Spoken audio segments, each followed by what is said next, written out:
Good morning and Jai Hind to my dear student. Let's move to the part 3 of your lesson number 4, Globalization and the Indian Economy. In the last topic, we have studied about the role of the IT in the globalization. ठीक है, so हम उसके वही आगे continue कर रहे हैं यहाँ पर. अभी क्या कह रहा है, it has played a major role in spreading in production of services across countries. It means यहाँ पे जो ये इट है, यहाँ पे हम बात कर रहे हैं टेक्नोलॉजी की, ठीक है, या आईटी की आप कह दो, जो आईटी ने यहाँ पे इम्प्रूवमेंट करी है, जो हमने अभी अपने लास्ट टॉपिक में पढ़ी है, ठीक है. अब नेक्स्ट इसमें आता है topic about the liberalisation. Liberalisation क्या है, या क्या कहते हैं, इसको रिमूव करना क्या होता है. तो कहते हैं liberalisation as the name suggest, आपको नेम से भी पता चल रहा होगा. लिबरल, किसी को छूट देना, मीन्स होता है ना कि किसी को हमने लिबरलाइज कर दिया, हमने उसे पूरी छूट दे दिया, हमने उसे अथॉरिटी दे दी है. सो यही चीज़ होती है लिबरलाइजेशन का मतलब. अब ये रिमूव कर दी गई है, तो पहले क्या था जो रिमूव कर दिया गया, या हमने इसे क्यों रिमूव करा, या क्या ज़रूरत पड़ी, तो ये सब हम पढ़ते हैं. बैरियर्स ऑफ रिस्ट्रिक्शन एक डेफिनेशन है जो आपकी फॉर श्योर 1 मार्क्स में आती ही आती है, ठीक है. 1 मार्क्स में आपसे लिबरलाइजेशन की डेफिनेशन ज़रूर पूछी जाएगी. It's a barrier or restriction set by government to enable globalization process is known as liberalization. यानी कि liberalization का मतलब होता है कोई भी बैरियर, ठीक है, कोई भी रुकावट, ठीक है, वो होता है liberalization का मतलब. सेटअप बाय द गवर्नमेंट, किसने सेटअप करी है, हमारी गवर्नमेंट ने सेटअप करी है. किस लिए, टू एनेबल ग्लोबलाइजेशन प्रोसेस. कई बार ऐसा ना हो, जैसे अब आपको पता है कि इंडिया जो है वो इम्पोर्ट तो करती है रॉ मटेरियल, मैं आपको बार बार इसलिए बता रही हूँ कि ये बहुत काम आने वाला है, और एक्सपोर्ट करती है, इम्पोर्ट करती है वो फिनिश गुड, और यहाँ पे मैंने आपको गलत बता दिया,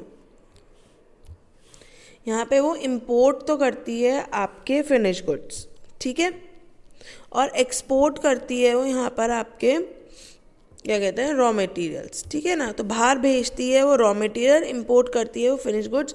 तो ऐसा नहीं होना चाहिए कि सिर्फ एक कंट्री एक्सपोर्ट ही करती रहे, इंपोर्ट कुछ ना करे, या उसका एक्सपोर्ट बहुत ज़्यादा हो, इंपोर्ट कम हो. तो उसके लिए गवर्नमेंट क्या करती है, कुछ लिबरलाइजेशन लगा देती है, कुछ बैरियर्स लगा देती है, कुछ रिस्ट्रिक्शंस लगा देती है, ठीक है.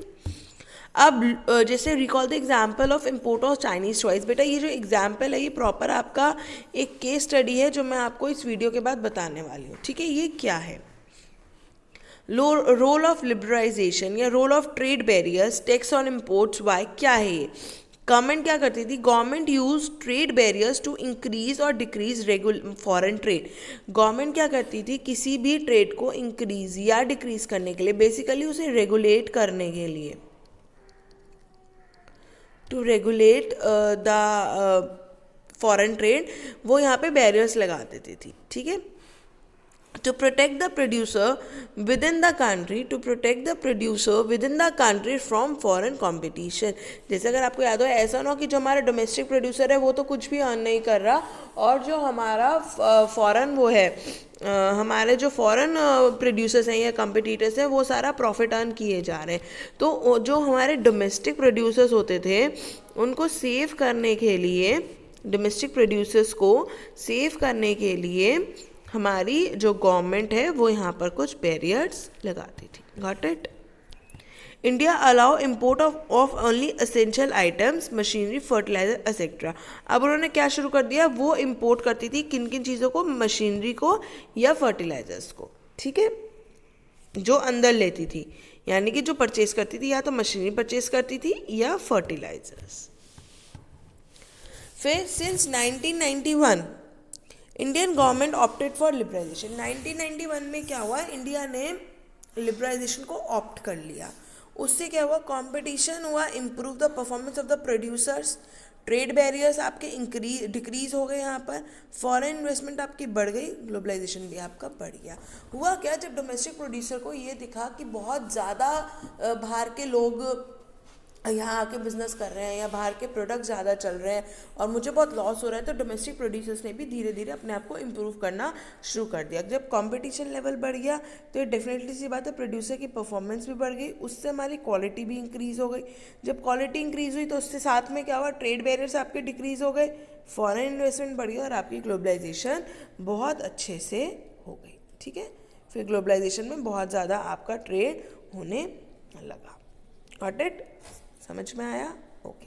Then the world trade organisation. ये वर्ल्ड ट्रेड ऑर्गेनाइजेशन क्या?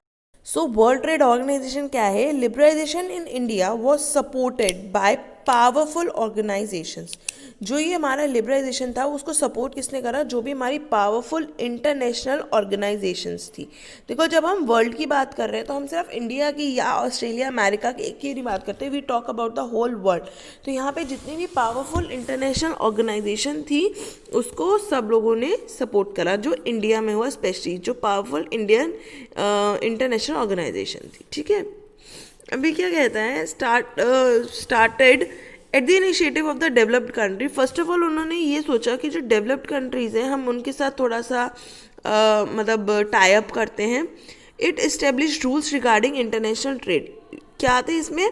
बेसिकली रूल्स थे रिगार्डिंग द इंटरनेशनल ट्रेड। जो हम फॉरेन ट्रेड करते हैं उसके रिगार्डिंग आपके यहाँ पर रूल्स थे।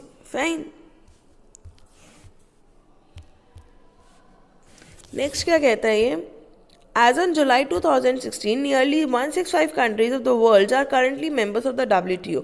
फिर ये एक ऑर्गेनाइजेशन बनी जिसका नाम था वर्ल्ड ट्रेड ऑर्गेनाइजेशन, और ये 1991 में जब मतलब इस्टेब्लिश करी थी, इंडिया ने स्टार्ट करा था, तो धीरे धीरे करके अपने 2016, कौन सी, जुलाई 2016 कितनी टोटल कंट्रीज हो गई? 165। ये आपसे MCQ में पूछा जा सकता है कि that up to 2016 how many members are there in WTO, तो दैट आज 165।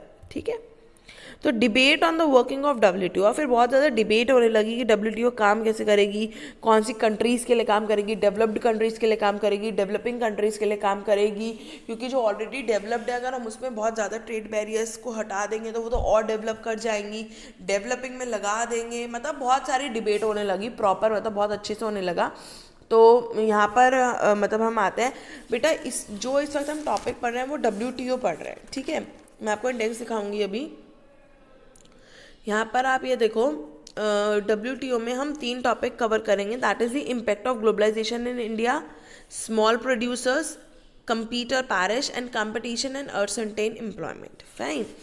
तो अब क्या होने लगा, ऑल टाइप ऑफ बैरियर्स, जब ये होने लगे इंटरनेशनल ऑर्गेनाइजेशन में, all type of barriers to foreign trade and investment are harmful. मतलब अगर हम सब टाइप के बैरियर्स लगा देंगे फॉरेन ट्रेड में और इन्वेस्टमेंट भी फॉरेन ट्रेड में ही करेंगे तो वो क्या होगी, harmful.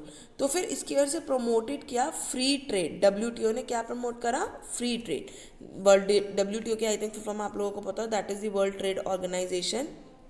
So organisation whose aim is to liberalise international trade. WTO क्या होती है, organisation whose aim is to liberalise international trade. ऐसी ऑर्गेनाइजेशन जिनका एम हो इंटरनेशनल ट्रेड को लिबरलाइज करना, वो कहलाती है WTO। ओके, नेक्स्ट आता है हमारा नॉट डिबेट। क्या डिबेट हुई है, India and agriculture sector, employment और GDP, सब कुछ इसी से फर्क होती है हमारी, तो ठीक है ना, इसी पे डिपेंड होता है हमारा। Compare this with a developed country. अगर हम किसको कंपेयर करेंगे, डेवलप्ड कंट्री US से, तो शेयर ऑफ एग्रीकल्चर GDP का कितना आएगा, 1%, और टोटल एम्प्लॉयमेंट का 0.5%। उससे क्या आएगा, US government provide large sum of money to people who are engage in agriculture.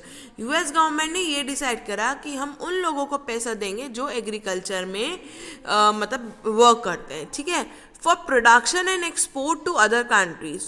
Due to this massive study, US farmers can sell product at very low price. उससे क्या होने लगा, जो हमारे US farmers हैं वो अपने प्रोडक्ट को बहुत लो प्राइस पे सेल आउट करने लगे। Surplus is sold in market of developing countries. Surplus कहाँ पे सोल्ड हुई, मार्केट में ऑफ डेवलपिंग कंट्रीज, ठीक है। मतलब जो डेवलपिंग कंट्रीज थी, जब ये लो प्राइस पे उसको सेल करते थे तो बहुत सरप्लस सेल किया कहाँ पे, जो डेवलपिंग कंट्रीज है। उससे क्या हुआ कि यूएस को भी फायदा हो गया क्योंकि उनका काम मतलब उनका सामान बिक गया, और जो इंडियंस हैं उन्हें सरप्लस में वो चीज़ मिली डेवलपिंग कंट्रीज में, मतलब I am not talking about the India, जो डेवलपिंग कंट्रीज है तो उनसे उन्हें भी प्रॉफिट हो गया। Next, surplus is sold in the market of developing countries.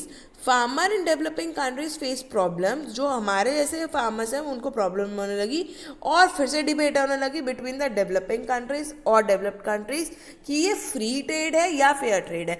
बेटा अगर मैं इस चीज़ की बात करूँ तो शायद जो हमारा फार्म बिल, हम जो फार्मर्स हमारे लड़ रहे हैं वो आपको पता हो कि क्या है वो क्या नहीं है, तो वो ये सब कुछ इसी के ऊपर है, ठीक है। So that's all for this part. We'll continue in the next part.